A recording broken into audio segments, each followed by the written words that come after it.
far-reaching when you need it, and wide when you want it. That's what you get with the Sigma 60-600 DG-DN OS lens. The 150-600mm was a very popular lens on the sport and the contemporary line of lenses. But a lot of customers wanted to shoot on the wider end. 150 was still a little bit too long. So in response, Sigma made it as wide as 60mm, let you stop down to an f4.5 on the wide end, keeping the long end at 6.3, but it did make the lens about a pound heavier, so that's something to consider. Also, with the previous DSLR version of this lens, you were able to get 4 stops of stabilization.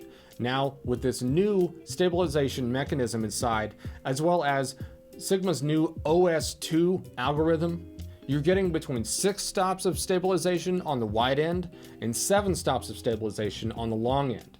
And if your camera supports stabilization on the sensor, then you get even more stability on longer focal lengths as well as slower shutter speeds.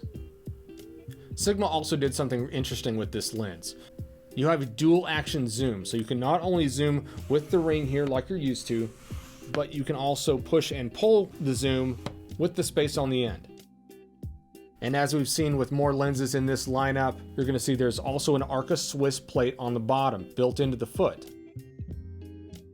If you want to use this lens on an APS-C sensor or on the crop mode of your full frame camera, you'll get between 90 and 900 millimeters. The minimum focus distance at 60 millimeters allows you to get about 18 inches from the sensor plane.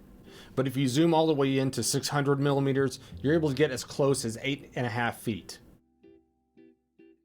To make this lens part of your bag, visit any of our physical locations or online at bedfords.com.